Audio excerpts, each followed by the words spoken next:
सदगुरुदेव भगवान संपूर्ण भूमंडल में विचरण करने वाले संत महापुरुष जन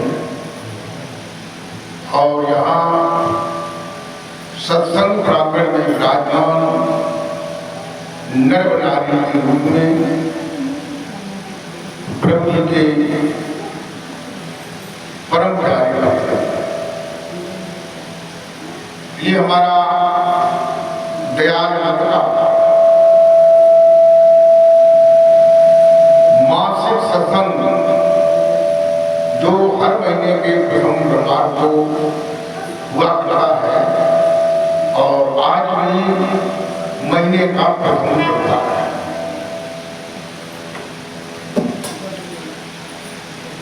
कई भक्त संतों ने अभी पीछे सत्संग सुनाया।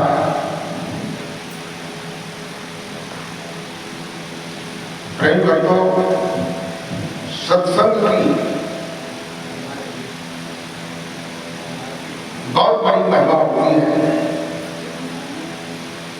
अगर समझा जाए।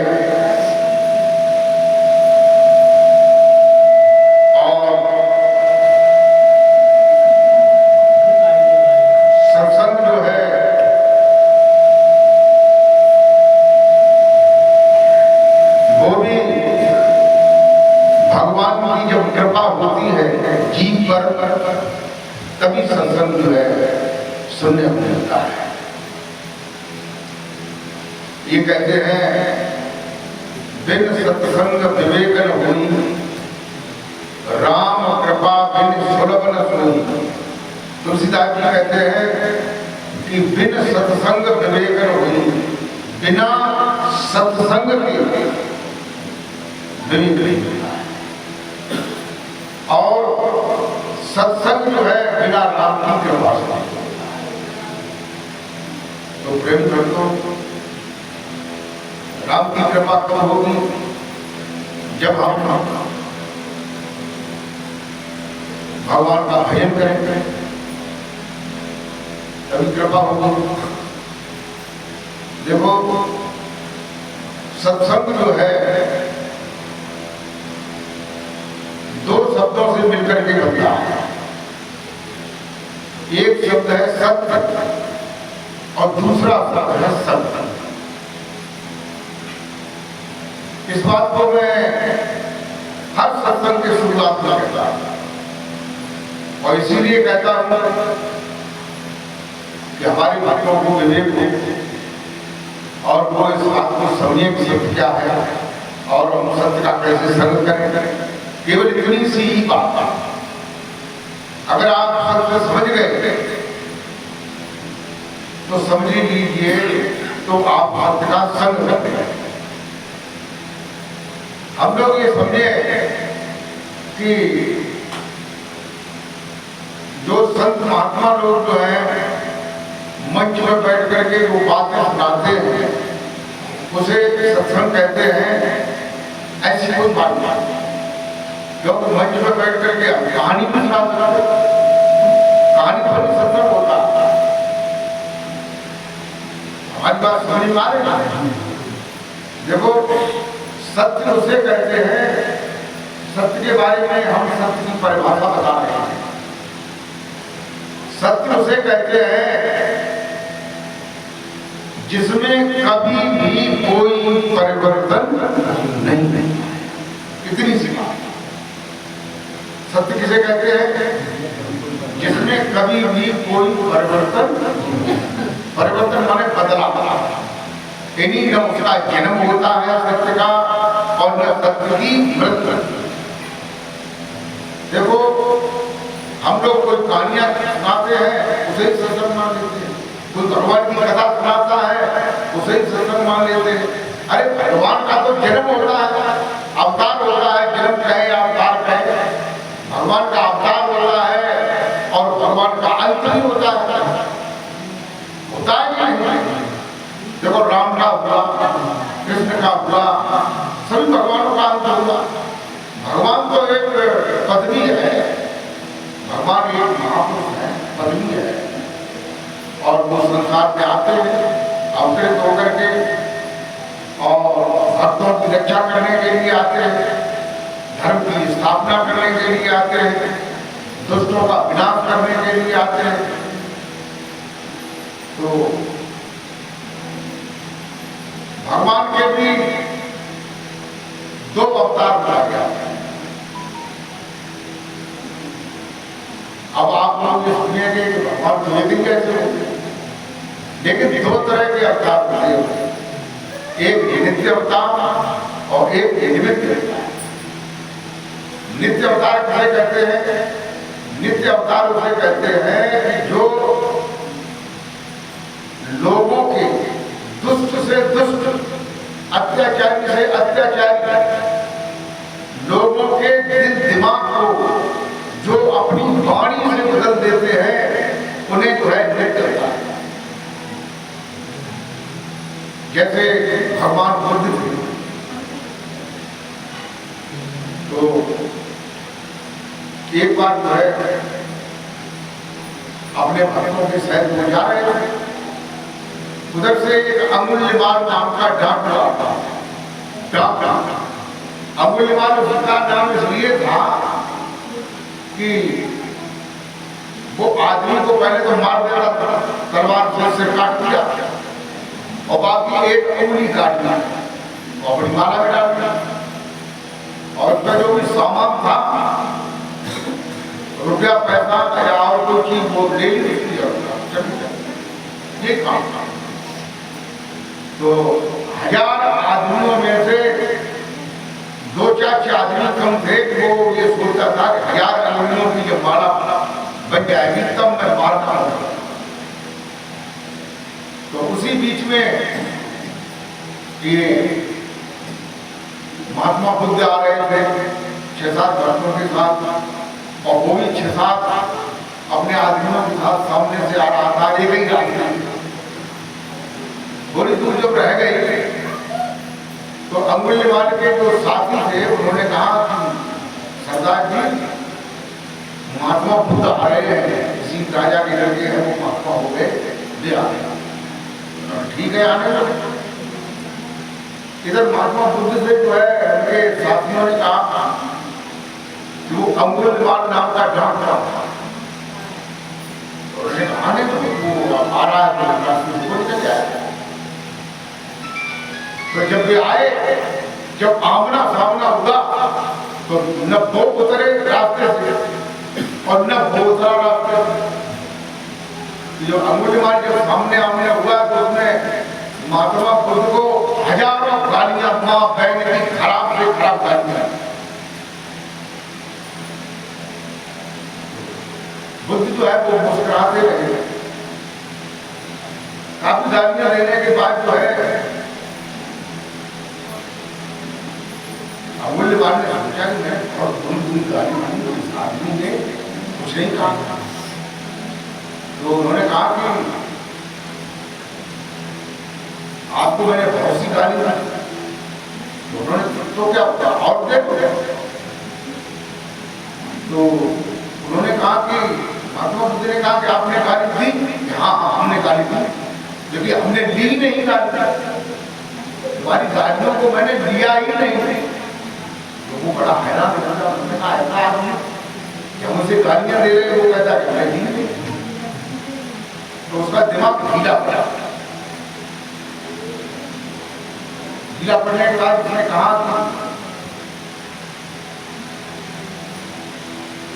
महात्मा बुद्ध से और कुछ मतलब कहना चाहो तो कह लो, तुम भी कह लो, कहना चाहो कह लो, तुम्हारा टाइम आ गया, अब तुम्हें हम मार दें। अच्छा, तो उन्होंने कहा कि तुम्हारी कोई इच्छा है? तो उन्होंने कहा कि पेट भरा है, उसकी डाली ला, एक पत्ता उसने लिया। तो अमूल्यवान ने जो है उसके पास तलवार था, उसने डाली में तलवार मार दी, डाली जो है कट के गिर पड़ी। तो उन्होंने डाली को लिया और दे दिया जाकर। उन्होंने जो है एक पत्ता उसमें तोड़ लिया और ये कहा कि ये डाली ले जाओ, जहाँ पे तुमने काटी है लेके लगा। उन्होंने कहा ये कैसे मारा गया? तो उन्होंने कहा तो मैंने तेरे पत्ते के लिए कहा तो तुम डायरेक्ट क्यों लिया? हमें से वही लगाओ क्या करना? तो उन्होंने कहा ये तो ऐसी लगेगी। तो उन्होंने लगेगी नहीं, फिर तुमने काट क्यों दी? तो उसके दिमाग में बदलाव था। यानी कहने का मतलब यह है, महात्मा बुद्ध ने ये कहा कि जब तुम डाली को लगाने का तुम्हें कोई पावर नहीं है तो तुम्हें काटने का क्या पावर? तो उन्होंने कहा जब तुम किसी को जीवन नहीं दे सकते हो, जिंदगी नहीं दे सकते हो, तो तुम्हें मारने का क्या? अब मुझे मालूम बोला खैर क्या, चरणों पे गिर पड़ा, दया की भीख मांगने लगा, कहने लगा भगवान हमें मेरी शरण कर,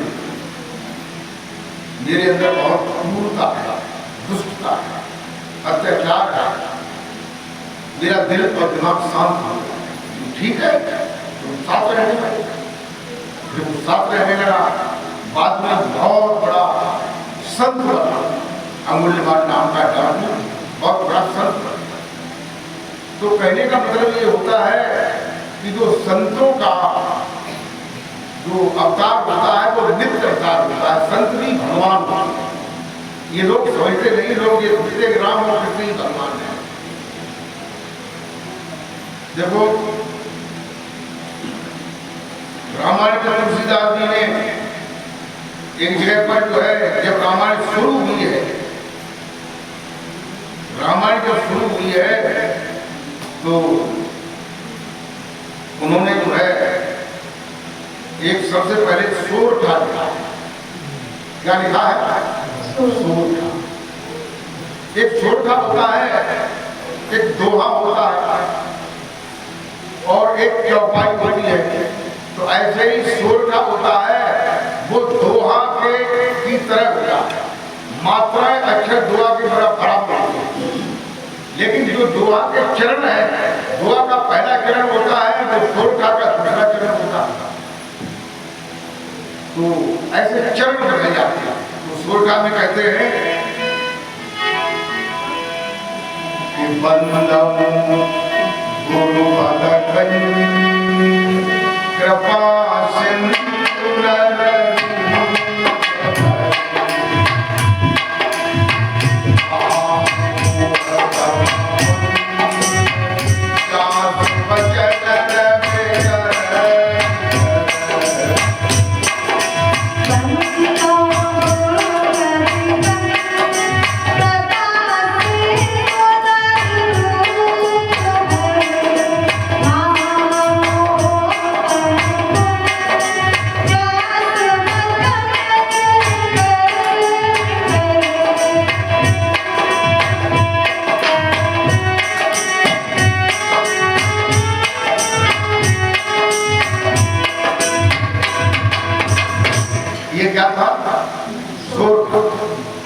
अब इसी सोटे को हम दुआ के रूप में बदल सकते हैं, चरणों को बदल।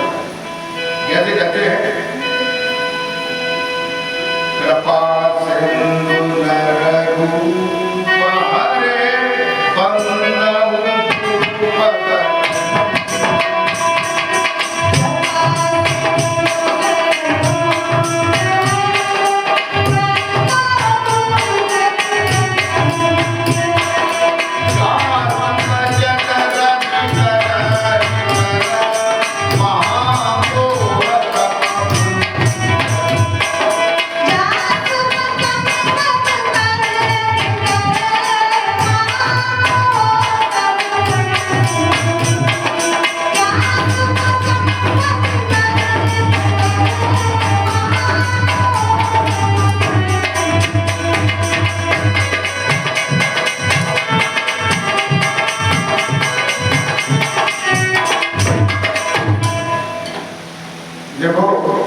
बताया है कि बंदों को पद यानी बंदों गुरु पद कंज माने कमल, यानी गुरु महाराज जी के कमल स्वरूपी चरणों की वंदना किया। कृपा सिंधु नररूप हरि, जो कृपा के सागर है, नर रूप हरि, मनुष्य के रूप में हरि माने भगवान। देखो बताया भगवान है, यानी जो गुरुदेव होते हैं वो भी भगवान होते हैं, जो संत होते हैं वे भी भगवान होते हैं, जिनको भगवान का नित्य अवतार है। न तुम ऐसे ही महात्मा को मिले या देखो बाबा और ये भैया पकड़ने गए ये भगवान, या नवजारे मानव परे भगवान। ऐसे ही भगवान जो है ये दो अवतार। आज से इस बात को समझ लो, ये रामायण की बात है। कृपा सिंधु नर रूप हरि, जो गुरुदेव भगवान होते हैं वे कृपा के सिंधु माने समुद्र है, सागर है, उनके पास अपार कृपा का भंडार है।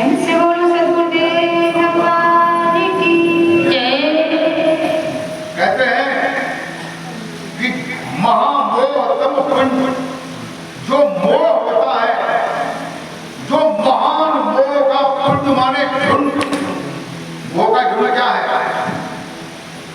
ये काम, क्रोध, लोभ, मोह, मत्सर, अहंकार, काम, तृष्णा, ईर्ष्या, द्वेष, जलन, और इसकी शाखाएं क्या क्या है?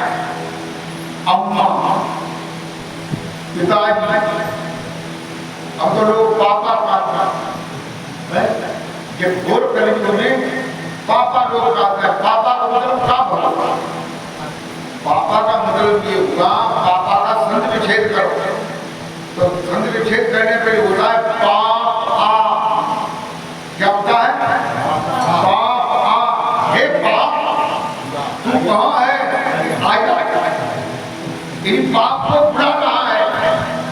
तो ये बताइए, ये अच्छी बात है खराब बात है? अच्छी बात है। अच्छा खराब बात, तो भैया ये तुम समझो, अपने गाँव युग में रामचंद्र जी ने अपने पिताजी से पापा कही, पिताजी है। भगवान कृष्ण ने अपने पिताजी से पिताजी कही, पापा कही। पिताजी ये पुराना अनाथ काल से चला आ रहा है, उसे छोड़ करके पापा कहने बिल्कुल डैडी कहता है। क्या कहता है? डैडी माने क्या होता है? डैड माने मुर्दा, डैड माने मुर्दा। तो लड़का कहता है पिताजी मुझे फीस दे दो, मुर्दे मुझे फीस दो। अब काऊ से कहेगा ना कि मुर्दे फीस दो तो अच्छा लगेगा? नहीं, लेकिन अंग्रेजी में कहते हैं अच्छा लगता है, इसलिए पिताजी कहना अच्छा। मम्मी किसे कहते हैं? मम्मी माने क्या होता है? मम्मी माने होता है जैसे कोई आदमी, कोई लेडी मर जाती है, मरने के बाद उसमें केमिकल लगा करके और पट्टियों से शरीर को, हाथ को, पैर को लपेट करके संग्रहालय में रख दिया जाता है। किसमें रख दिया जाता है? संग्रहालय में। जो बड़े बड़े जैसे लखनऊ में संग्रहालय है, दिल्ली में संग्रहालय है, जो बड़े बड़े लोगों के शरीर अभी रखे, तो उस मरे हुए शरीर को केमिकलों में लगा करके रख देने से उस शरीर को मम्मी है। तो शरीर को क्या कहते हैं? अपनी अम्मा दुकानदार मरी गई औरत, तो जब बताओ खुश होगी कि नाराज हो जाएगी? नाराज। इसलिए ये तुम्हारा चलन अच्छा नहीं है। चलो खैर कोई बात नहीं, हमें कोई परेशानी नहीं। तो अपने बाप का मुर्दा खाओ कि अपनी अम्मा से मरी गई और अच्छी बात है। लेकिन ये सोच लो, ये जो तुम्हारी भाषा है ये खराब है। ये मोहल्ला के लोग दौड़ रहे, सबके लड़का वाले मम्मी साथ और मम्मी मुझे काम कर देते, पापा है तो पापा है, और पापा मुझे तो पापा। अच्छा, और एक दूसरे वर्ग होता है पापा। पापा में कैपा बनते दो बनते नहीं, तो शॉर्ट में अगर कहना चाहो तो डबल पास, एक पाप और डबल पाज ये अच्छा शब्द है कि खराब शब्द है? वो भी अच्छा है। तो वहीं पर आ जाइए, वो शब्द यहाँ चल रहा था कि महामोहतम कुंज, क्या महामोह क्या कुंज क्या है? यानी पिता, माता, भाई, बहन, ताऊ, चाचा, मामा, नाना, ये सब क्या है? ये मोह का है कि नहीं? ये मोह, इसी से तो मोह होता है कि हमारे पापा है, हमारे फलाना है, हमारा ठिकाना है, और मरने के बाद फिर कोई पापा नहीं, कोई मम्मी नहीं, चिल्लाते। तो देखिए, एक नित्य अवतार होता है जो संतों का अवतार माना जाता है। जैसे भगवान बुद्ध का अवतार हुआ, वशिष्ठ जी का अवतार हुआ, नारद जी का अवतार हुआ, और वगैरह वगैरह, और भी संतों के अवतार हैं, वे भगवान के अवतार हैं। और निमित्त अवतार का मतलब है कि निमित्त अवतार क्या करता है कि वो पहले समझाता है। जैसे भगवान कृष्ण ने कौरवों को समझाया, जिन्हें 5 गांव कह दे, कोई बात नहीं, अपनी गुजर बसर करेंगे। तो दुर्योधन ने ये कहा बिना लड़े सुई की नौकर नहीं देंगे। इसका मतलब डरना पड़ेगा, ठीक है? विभिन्न करवाएगा, गौरव मरिए, गौरव मरिए, सब चले गए, मरे गए। भगवान कृष्ण थे, राम भी निमित्त अवतार में थे। उन्होंने रावण को समझाने के लिए अंगद को भेजा, हनुमान को भेजा, और भी भेजा, और भी संदेश भेजे, लेकिन वो नहीं माना। युद्ध हुआ, उधर भी मारे गए, इधर भी मारे। तो प्रेम भक्तों, 2 प्रकार के अवतार होते हैं, नित्य अवतार और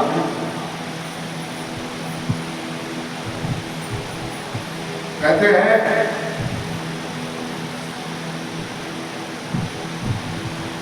कि देखो, जो ज्ञान के द्वारा लोगों के हृदय को बदल देता है, उसे नित्य अवतार है। ये भी भगवान के नित्य अवतार है। और मैं आप लोगों को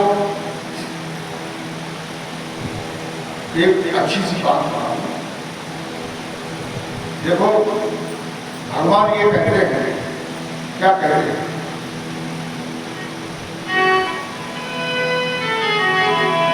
कि निर्मल मन जन सो मोय पावा, और मोय छल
इसके अंदर छल भी है।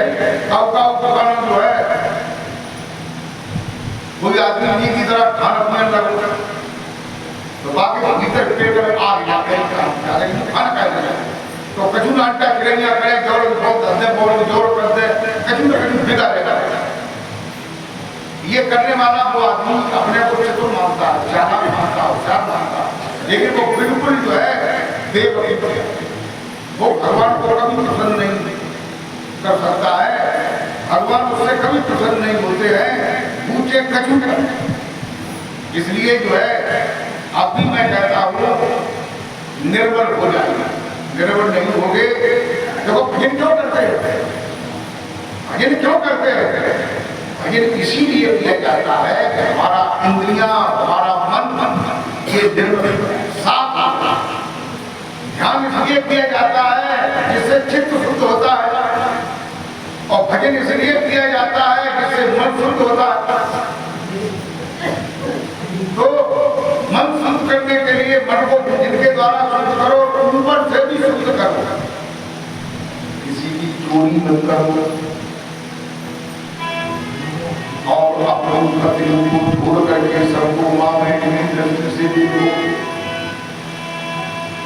किसी के साथ कपट मत करो, छल मत करो, कोई खराब काम मत करो, किसी को धोखा मत दो, किसी को ठगो मत, किसी को परेशान मत करो, तो तुम्हारा भजन जो है जल्दी काम करने लगेगा।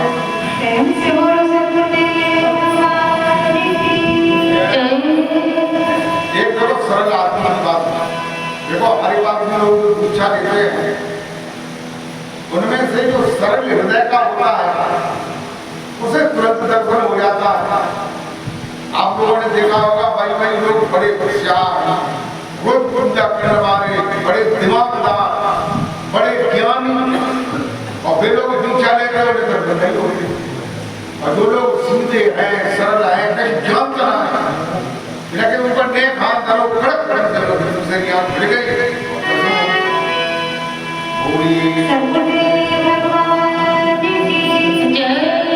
तो तभी तो कहते हैं कि जो निर्मल है, कहते हैं कि निर्मल है, सीधा सादा है, वह मुझे प्राण समझाना है। अरे जिसने हमको चितधारा है, हमने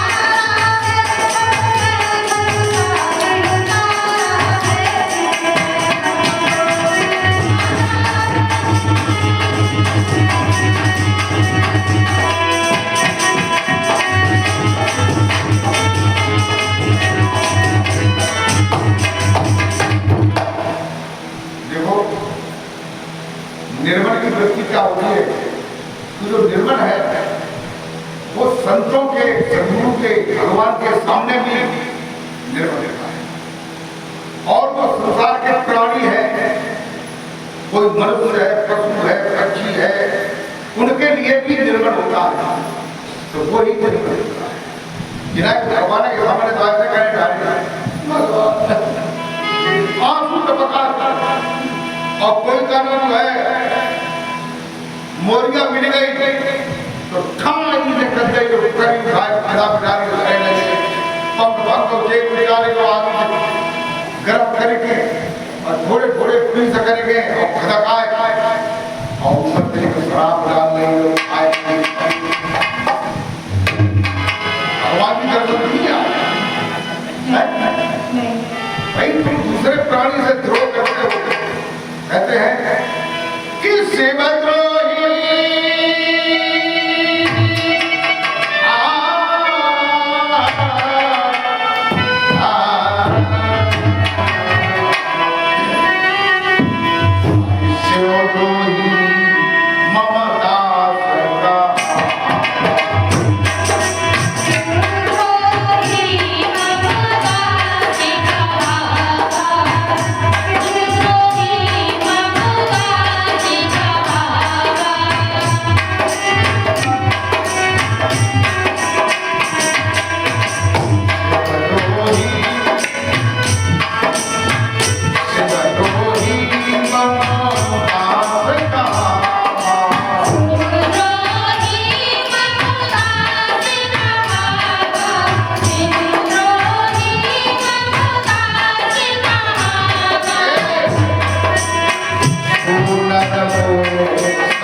के अंदर हो, मोर के अंदर हो, पशु के अंदर हो, किसी भी पशु के अंदर हो, पक्षी के अंदर हो, मनुष्य के अंदर हो, नर के अंदर हो, नारी के अंदर हो, जो चैतन्य आत्मा है, तो शरीर के अंदर चैतन्य आत्मा बैठ नहीं है, उसको शिव कहते हैं। क्या कहते हैं? शिव। तो तुलसीदास जी कहते हैं कि शिव द्रोही ममदास कहावा, जो प्राणी मात्र से द्रोह करता है वो ये सपने में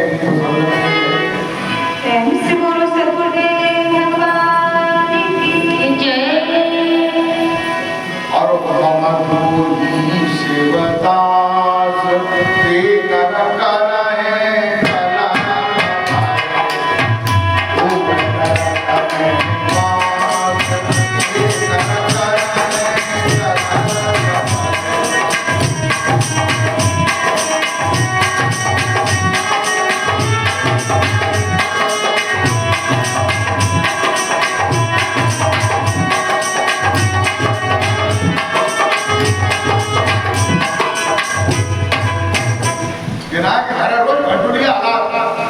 जय जगदीश हरे, जय जगदीश हरे, अनेक अधेरो बहुत मिली तो यात्रा काट रहा है, अरे डॉक्टर अब मौका काट रहा है या कहीं कोई चोरी कर रहा है, आज भोज रहा है। अब जब भगवान प्रसन्न हो गए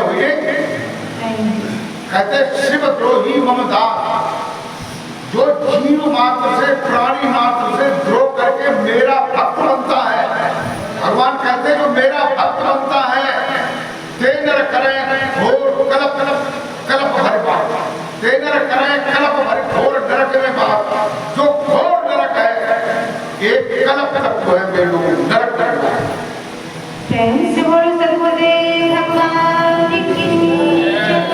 तो मेरे भैया भक्ति के लाइन में आ गया तो सबसे ही प्रेम, सबके अंदर चैतन्य आत्मा समझो, सबके अंदर प्रभु समझो और सबके अंदर प्रभु दान करके बोलो जय श्री परमहंस महाराज की। प्रेम से बोलो सर्वदेव भगवान की जय। एक गांव की बात मैं आप लोगों को बता रहा हूँ। ये गांव में एक सामान्य परिवार था, न ज्यादा पैसे वाले थे न वो गरीब थे, ज्यादा अपने जोरदार नौकरी चल रही थी। तो उसमें जो है उनके जो है 2 बच्चे थे, एक तीसरा बच्चा और आ गया। तो वो बच्चा जो है हस्त था, तंदुरुस्त था, मोटी हालत था, थोड़ा सरल और सीधा, मतलब उसके अंदर छल कपट दम पाखंड ये कोई चीज नहीं, सरल हृदय था।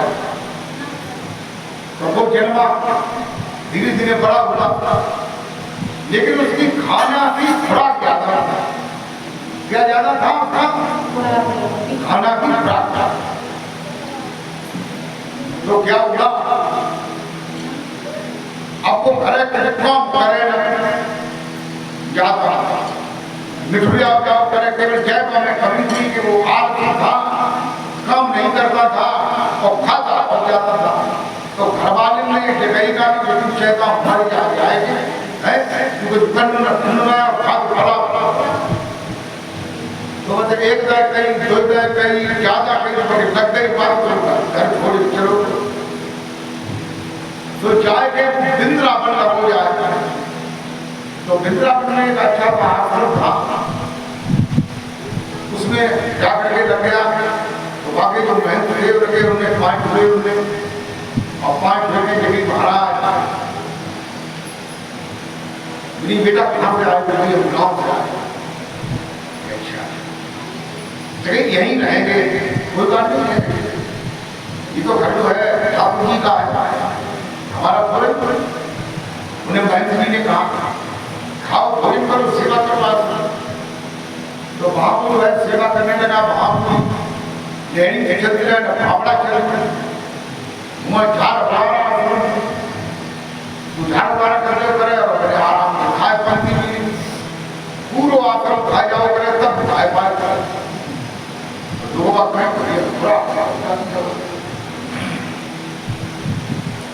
तो आश्रम का मतलब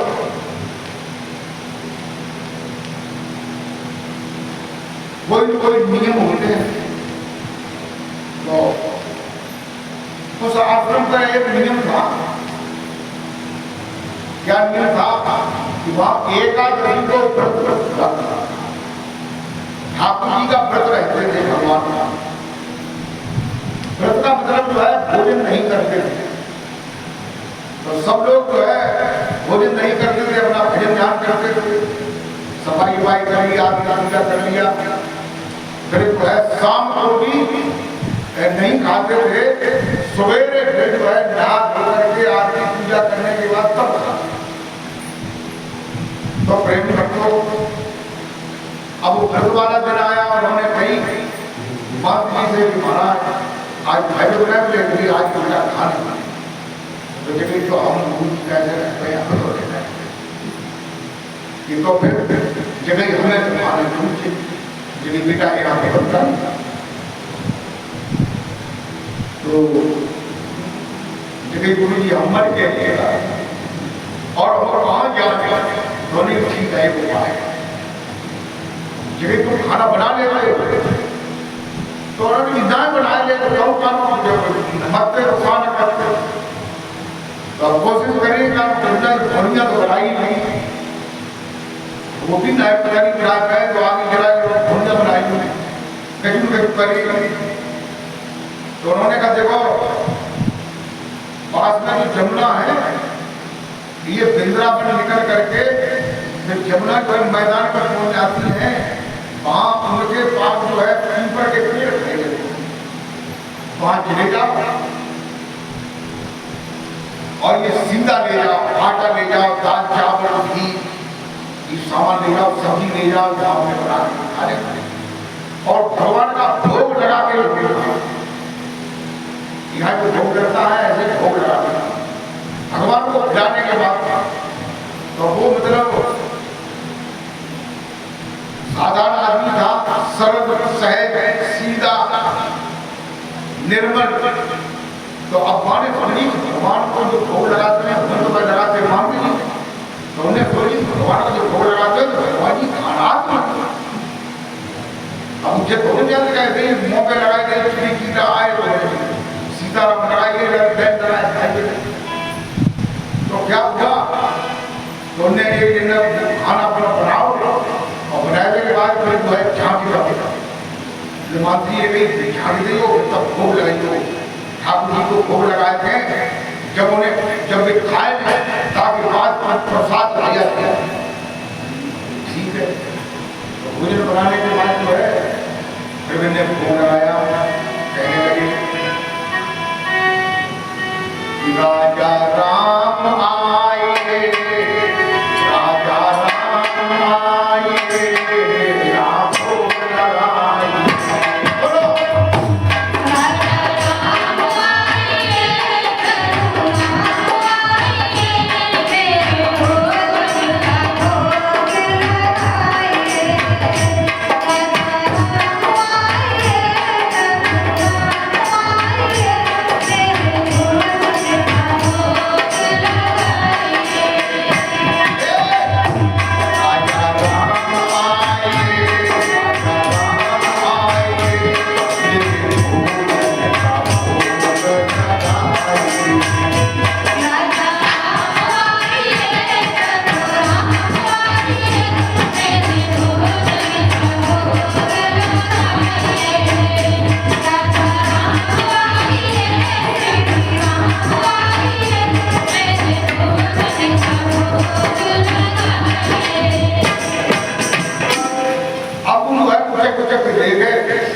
कि ठाकुर जी को दिखाई देगा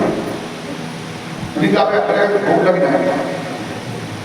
हनुमान को नहीं भाई राजा राम आए,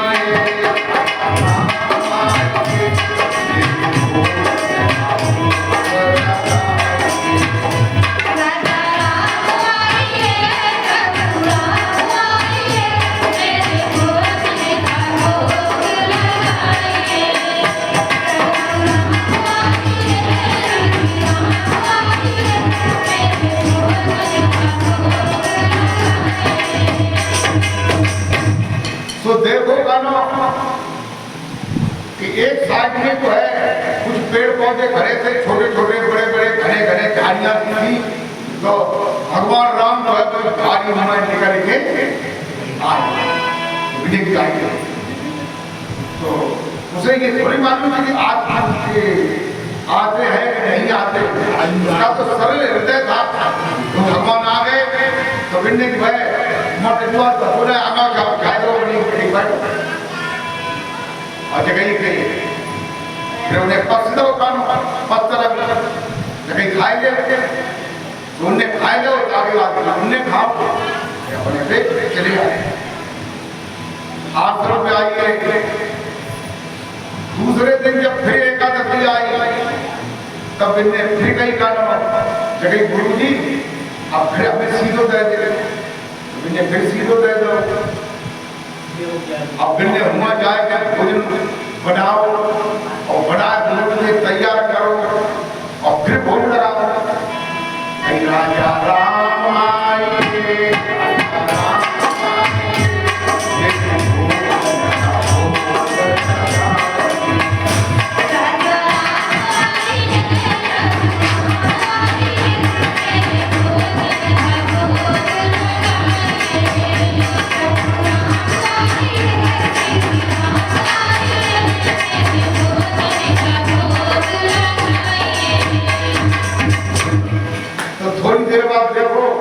तो राम जो है आत्मा दिखाई दे और लगे लीजिए सीता मैया आत्मा दिखाई दे कोई पाने निकल ना कोई के दूर से नहीं आ लेकिन दूर से खाई में का भले रहे अब तो मोट के कले बात नहीं रह पाए पर खाए के रहे ये दोनों के भगवान जी आए सीता जी आई तो खत्म कई ने कहना सीता जी आएंगे बेवफा के नहीं बैठ अगर क्या बना सीधो कर दो बैठारो तो दिन में भोग लगाओ भोजन करे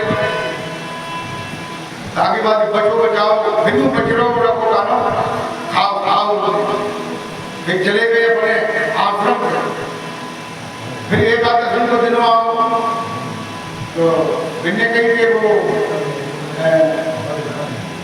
साधु का फिर जाओगे वहां क्या क्या कुछ बढ़ती सामान दियो मान दी लेकिन कैसे बढ़ती जगह के घरों में तो अम्मा और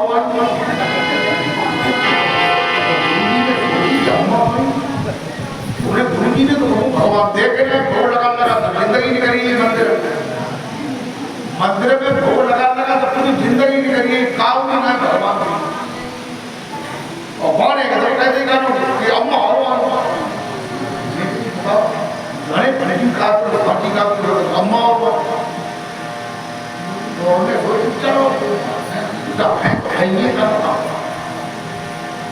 तो इनने सामान जो है खरीदा गिरना तय दो जोड़ने जो है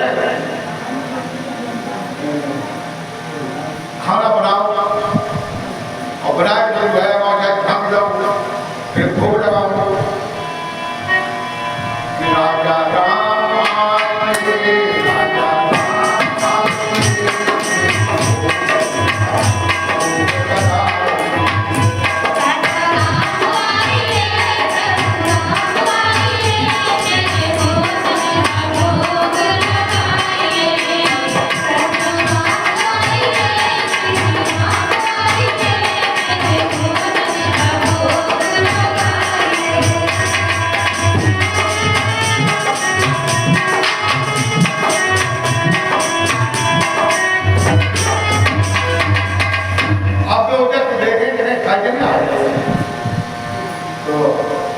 राम आए और सीता मैया आई वो हनुमान जी और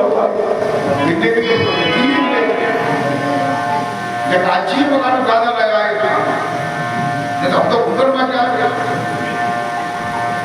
तो उन्हें बैठा तीनों दिन लगो सारे हनुमान जी आए भैया एक आगे आप नहीं बैठना तीनों दिन कोई नहीं बैठ जाओ मुझे व्यवस्था है लेकिन कोई इन्हें बैठा भोजन करो भोजन करने के बाद जो है बच्चों बाबू ने खाए लो घर गए फिर चले गए आश्रम पे फिर एकादशी आई फिर इनने कही गाना गुरु जी अब कहते हैं साइलो सामान दियो तो खाना फेंका हमें करेंगे अम्मा आई फिर बदट्टा और बताओ 3 दिन आई है बताओ क्या करें और कितना बता रहे कहीं नहीं और तो उनने जो है 5-6 दिन 7 दिन हुए लकड़ियां दे दी भोजन दे दो सामान दो घी दो दाल दही देखे और बिन्ने जो है लकड़ियां दे दी सामग्री दे दी सब्जी दे दी सब चीज दे दी और अपू बड़ी और चाना माने कि हम 7 दिन में भोजन कैसे बनाओ खाने कैसे आएगा तो बेटे क्या उन्हें बुला लेते तो भाई बना तो बेटे राजा राम आए राजा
राजा राम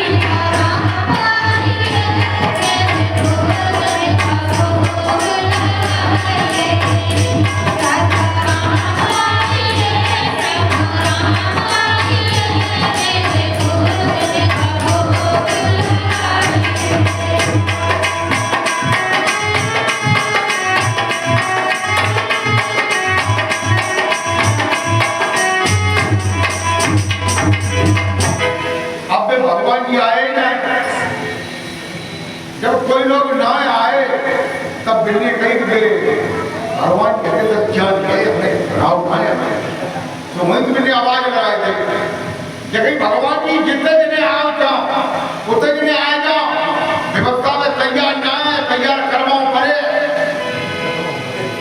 हमने ड्यूटी कह दी भोग लगाइए हमें भोग हमें बनना है खाओ तो देखो का रामचंद्र जी और सीता जी निकल आए फिर उनके पीछे हनुमान जी फिर उनके पीछे भारत शत्रुघ्न लक्ष्मण 3 जने वे और अंदर के लोग हम ताई पानी नहीं बनाओ पूरे में बना रहा आइए मेरे घर डबक भजन के 5 हुए हजोरे देवी महाराज आ जाओ सामक खट्टा सब्जी मौजूद है हमें भोजन बंद करना हम तो आज सीखता ही नहीं अब तुम लोग भोजन बनाओ और खाओ बच्चे तो आई नहीं है तो हम क्यों बना देते और बच रहे खाए नहीं तो अब जो है भरत जी ने जो है सीता जी ने चूड़ा बनाया चौका लगाया भरत जी लकड़ियां ले आए और उसमें पजार दी और लक्ष्मण जी अमनिया करने लगे सब्जी काटने लगे ऐसे सब लोगों ने कोई काम किया कोई पानी लाया और कढ़ाई में सब्जी बना दी और रोटी बनाने लगी माता सीता बना के तैयार कर लिया फिर उन्होंने कहा सब लोग बैठ जाइए भोग लगाइए तो फिर कहते हैं कि राजा राम आए राम आए राजा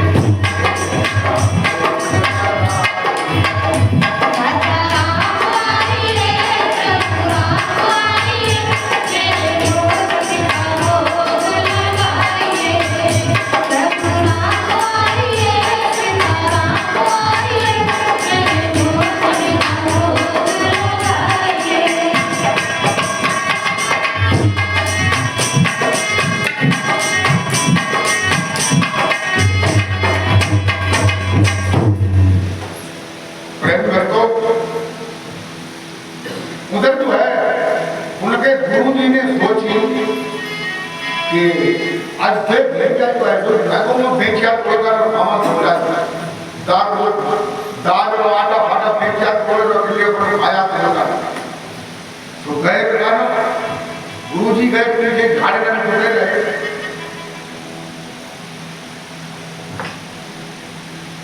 जब राम लक्ष्मण सीता सवेरे आइए अब चुका बैठ गया तो की जब अब गुरु जी को दिखाई देना तो वहां कहीं कहे लगा कि भाई तुम आते रहते भगवान जी याद करता है खाना तो हाँ आए बीजी कैसे खाना खाता रहता है खाना खाते बैठे कि हाँ ये तो लगा हमें हमें तो ऐसे मने ना जब हमें दिखाई दे हमें दिखाई दे तब हम मने कि भगवान जी आए और खाना जो है तुम्हारे खाना खिलाओ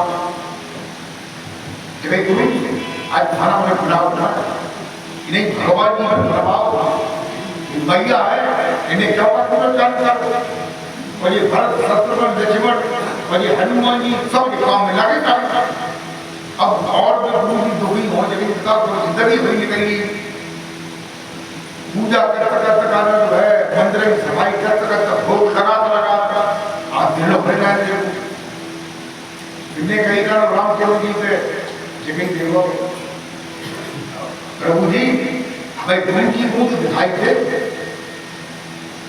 तो उन्होंने कही ये हमारा गुरु है उसका मन निर्मल नहीं है क्या जगह काय करो बोल उन्हें दिखाई अपने सोची का भक्त पैरा और ब्रह्मों पर एक बात गुरु जी की मनोरंजन दृष्टि खोली और जो सभी दिखाई देने लगे